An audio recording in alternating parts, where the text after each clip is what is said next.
Hey, welcome back to the Disney Plus Everyday Challenge, and today we have The Emperor's New Groove. This is a 2000 movie.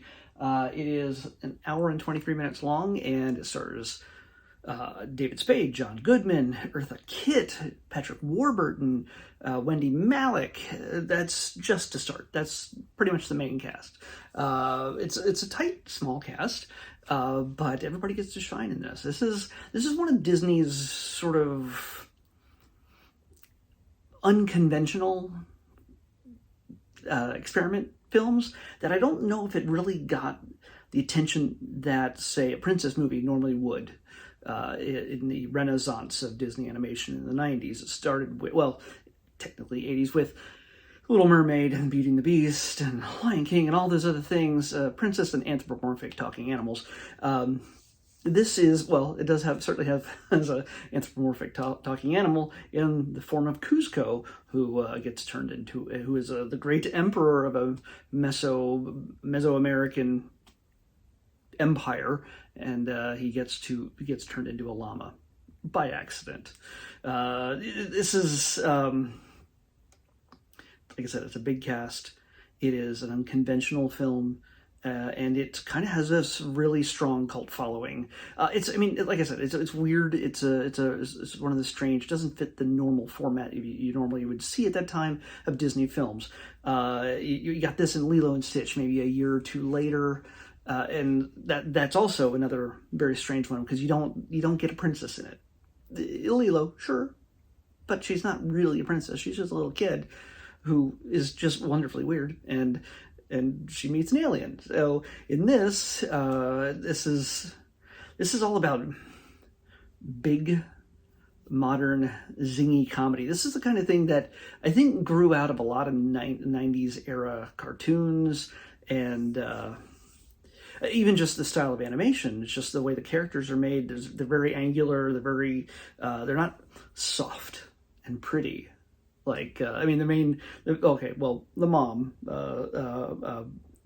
why can't I say his name? Pacha, John Goodman's wife, very pretty. That's Wendy Malick. But Yzma, she's the villain in this, and she makes Maleficent and the evil queen look positively radiant in comparison, and her grotesque look is mentioned repeatedly throughout the film as a running gag. There is talk. I didn't dig into the whole history of this, but every once in a while I would see this thing come up in my Facebook feed talking about movies, Disney movies, or whatever else. And people just like to share this thing over and over again about how this movie pretty much never had a script. It was just like, hey, let's just animate sequences that fit along the line of what was as apparently a plot, and then create interstitials, and then suddenly we have a movie. And there was rumor, I don't know who said it, that they didn't really have a script until the movie had already been in theaters for 2 weeks, because it feels like a lot of this was fairly ad-libbed to a certain degree. I don't know. It's that's something you could look into yourself, but it makes it. You can see that David Spade could possibly be doing this. John Goodman also. That it's a buddy comedy roadshow kind of thing. It's because I don't want to give away too much if you haven't seen it for whatever reason. I have to admit that I don't know if I've ever seen the whole thing myself. Yeah, I know. I went into this thinking, oh yeah, I know this. Maybe I've just seen enough scenes over the last 23 years to make me think, oh yeah, I'm seeing that. Maybe I saw it and I just completely forgot. I mean, Pull the Lever, Kronk, those kind of things I've seen a zillion times. Those sequences, and I feel like I've seen enough David Spade and John Goodman comedies that maybe I just thought that I saw this. And Eartha Kitt, I mean, Eartha Kitt is an icon in so many ways, but I first knew who she was when I saw the old Batman series from 1966. She was Catwoman, one of the Catwomen, along with Julie Newmar and a few others. Anyway, I had a hair. You gotta shave. Anyway, so yeah, Eartha Kitt, she's fantastic doing just a like a really broad comedy in the in the midst of all this, and it's just a lot of big comedy moments. You can see the origins of some of the bits, and why am I still getting? Did you hear that boom? Still getting. It's days after 4th of July, and people are still putting off fireworks. Must have leftovers.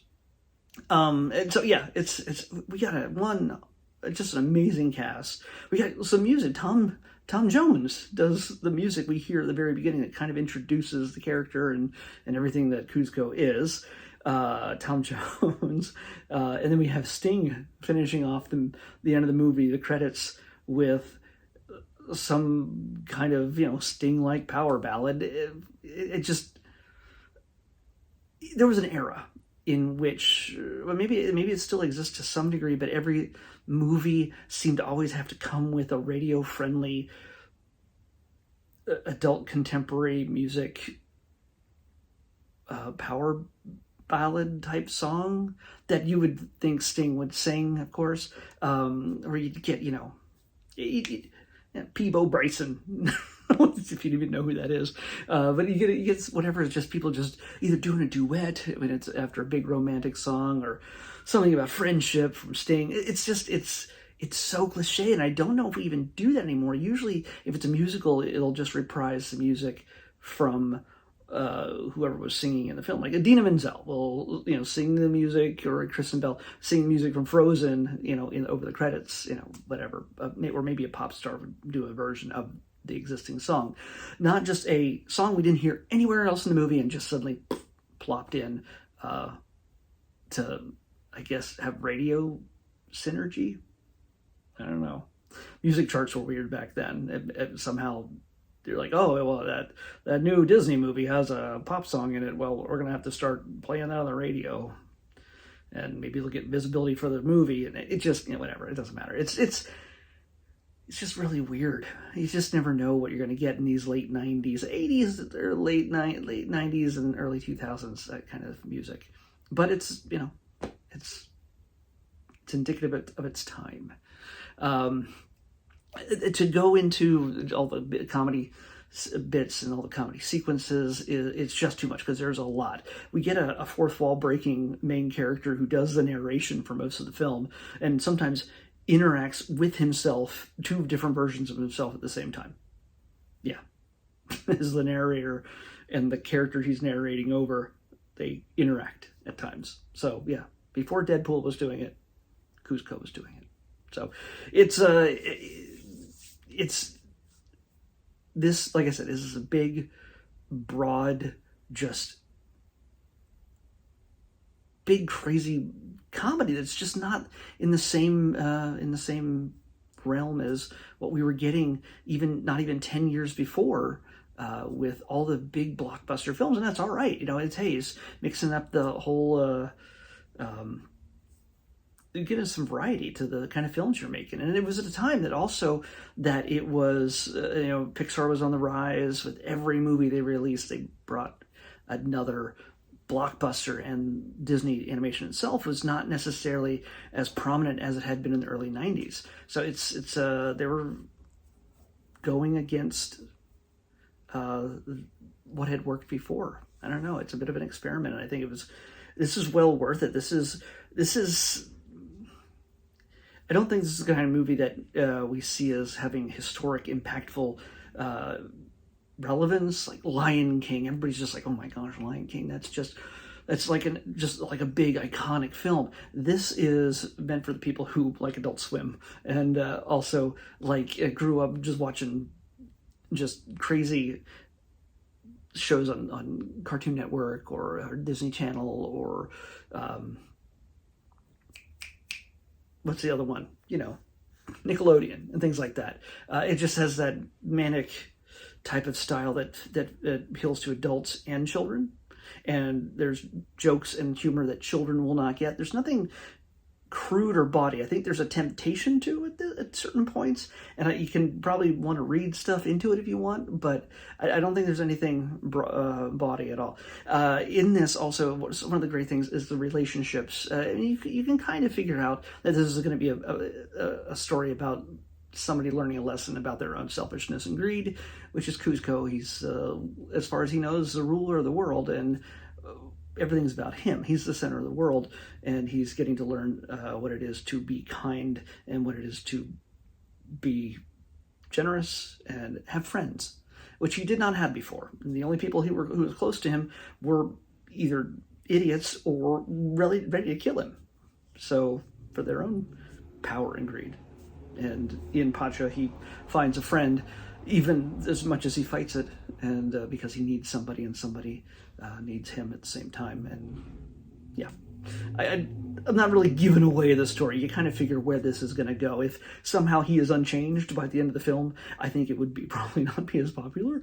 I think it would just be like, oh, it really was just a series of wacky sketches. And that's not what you're going to do when you're putting out a film. It's you have to have a story arc for your main character. He has to evolve. And that's Kuzco evolves.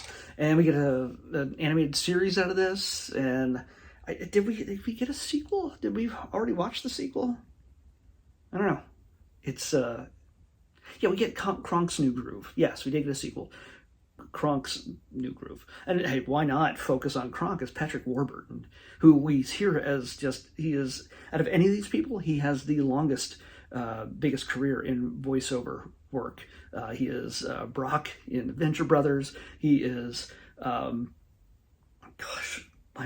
brain just farted, but you also know him. He's all over Disneyland. He's doing the Soarin' over America, Soarin' over the world. He's the Soarin' host when you're watching the explanation video at the beginning.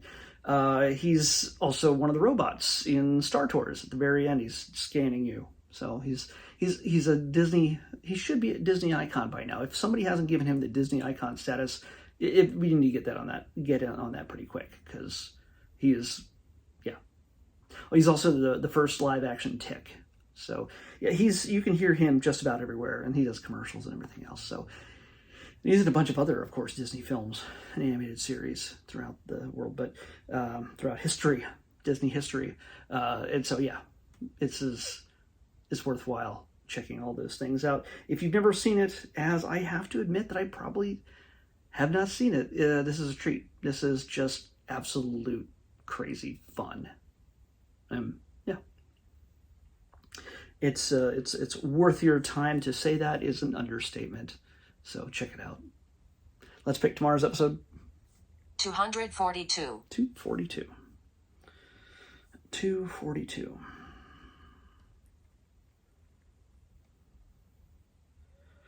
242. Oh man. We have a short, or possibly a series of shorts. There's a plural, there's an S at the end of this, so it makes me think there's more than one tale to be told. We'll see. But we're going to be watching Mickey Mouse Hot Diggity Dog Tales. Mickey Mouse Hot Diggity Dog Tales.